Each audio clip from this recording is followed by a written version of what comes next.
diddy thumb, no legs like James Reeves. Just some chubby guy from Michigan in t-shirts with no sleeves. Around the fire. Alright guys, welcome back to Around the Fire. This is your boy Andrew. Today we are out here with the Mac 9, Roman numeral 9, IX. This bad lad is actually made by Akdas in Turkey. It is actually the model SA-9, so Akdas SA-9. I did a bit of research. The SSA-9 is the fully automatic one.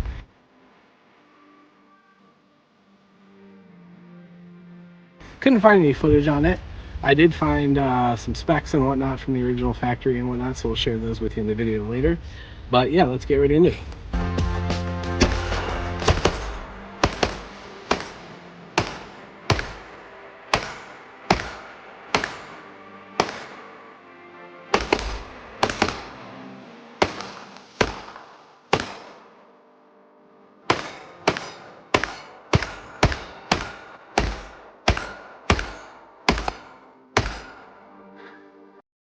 I can't be your cameraman. That just went down my shirt.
Good sense, man. Okay, so that's the Mac 9, Roman numeral 9. Not to be confused with Mac 9, double stack 1911 or Mac 9 DS Comp. They really should have probably just stuck with the, the SA-9 name. But hey, whatever, teach their own. So we just had a thread protector on there. We were going to try running it with the Canon stuff while we were out there, but just time constraints and, whatnot. We just didn't, we didn't get to do it. But it ran really, really well. No complaints, no obvious hiccups, no obvious jams, nothing. Everything went like it should, almost boringly so, right? But from tip to butt here, you get 1/2x28 threads, pretty typical for your 9mm stuff. A thread protector, this one, not particularly. This is one I just had laying around that when we were goofing off, ended up being the one that got thrown back on there.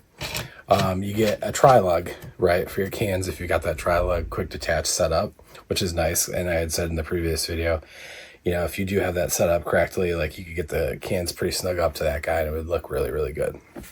So moving back, this one here we got the A3 grip on there from them. I believe this is one they said that's discontinued now, but they had them on sale.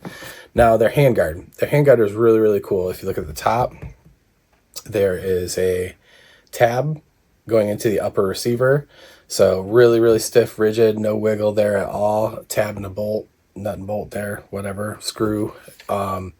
Screwed in on the bottom, clamp style, like your typical AR-15. But just, man, really, really rugged, really, really thought out, because they could have just done that. And then, you could have had a little bit of deflection like you do with some things. But this thing is rock solid. There's no movement there whatsoever. I looked up the data sheet from the Akdas, and we'll put that up on the screen for you now.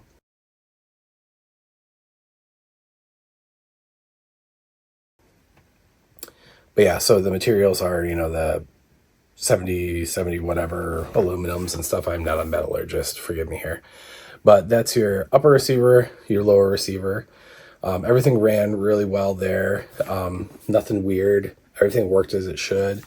The magazines Worked really well. I will say they were a little stiff to load at first. So it has this a little bit different follower than the standard MP5 mags, which coincidentally, it doesn't really matter. You can run this gun with the standard MP5 magazines and it will run just fine. It just does not have a last round hold open. That's what that little tab actually does. This is the little last round hold open guy. So I don't know if it was that or what, but the first loading or two of this magazine was a little bit stiff, getting the last, like say 5 rounds in. But after shooting it a few mags, it was super easy, just like your usual MP5 mag. So these seem pretty darn nice. No complaints there. So the recoil impulse was not unpleasant in any way. It was just your pretty much standard blowback, what you kind of come to expect from these sort of guns. If you've never shot one before, you won't really know what I'm talking about. Well, let's see. It's a little boop, nothing serious. What you're really feeling in that sort of instance, for clarification for people that don't know, is you're really not feeling the concussive force of the blast of the round. 9mm is light enough that if you have it in your shoulder, that's not really a thing. What you're feeling is the weight of the bolt carrier coming back and smacking against the rear end of the receiver, coming to a complete stop on that spring system. So that being said, this gun would absolutely benefit from something like a little hydraulic buffer, like that stop block that was in there. I don't know if that makes engagement with it or not. Looking at it, it probably does, I'm guessing, from where the location of it in there is. Maybe a rubber one, or even just like a little hydraulic one like the B&T GMH9 has in there would probably make it an extremely soft shooting little gun. So we'll see if like the aftermarket comes up with something like that, but obviously not necessary. It's very similar recoil impulse to like the Stripog A1s, the blowback designs. So nothing out of the ordinary there. So as I will show you in the footage here, slowed down, you can see the ejection pattern is really nice and consistent with this gun.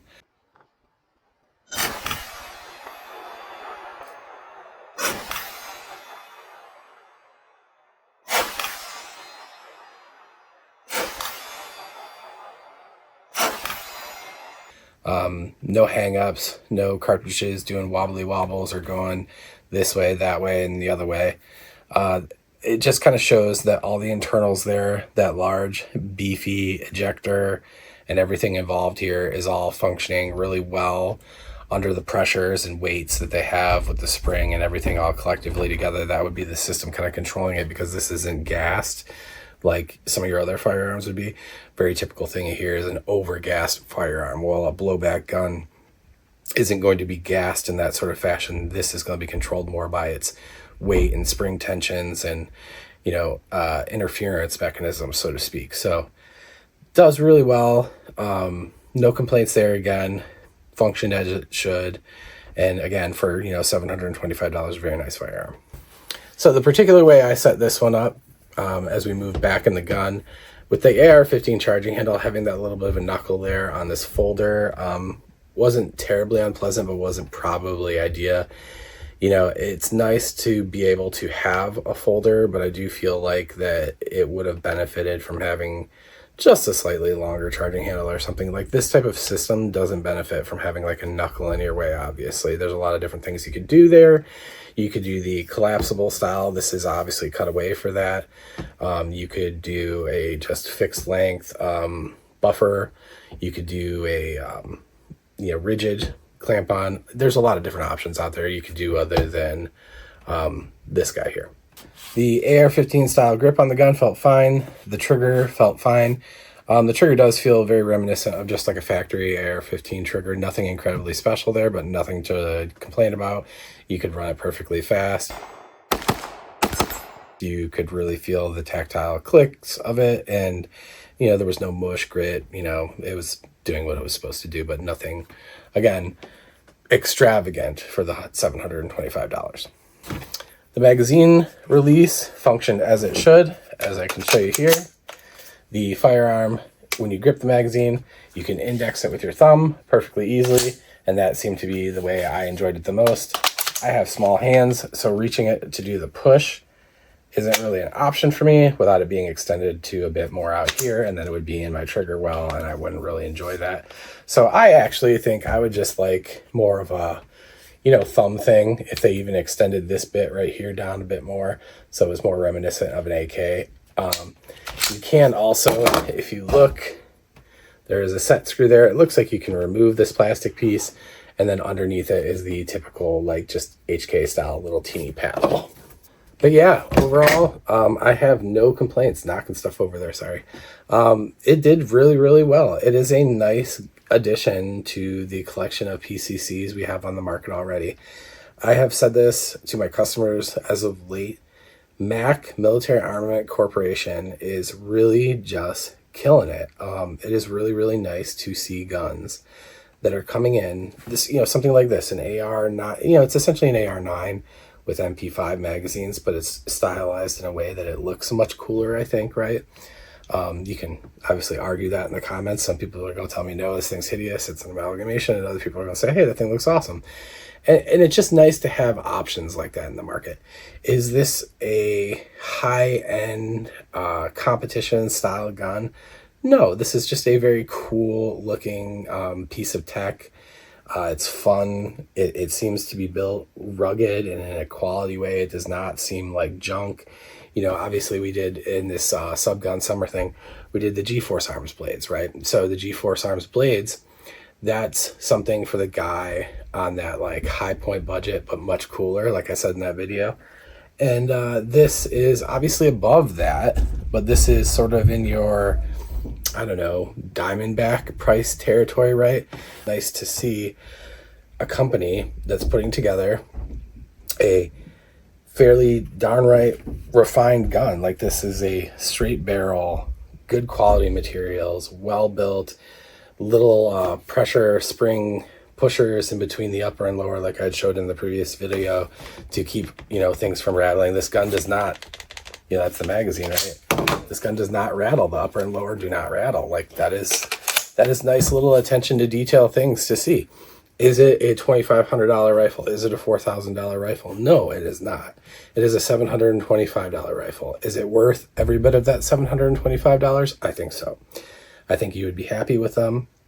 And again, like I said previously, Mac lately, as their products have been coming out this past year, the 1014, the Benelli clones have done really, really well. You damn near can't kill the things, and they take all the Benelli parts. The Mac pistols, the double stack 1911s, the DS and the DS comps, really killer guns that people are really enjoying. Can you put a few more bucks into them and make them really exceptional? Yes, and I think that is sort of the same territory here. I hope the aftermarket comes in. I hope there's little things I'm not even aware of that there might already be. There's a lot of people out here.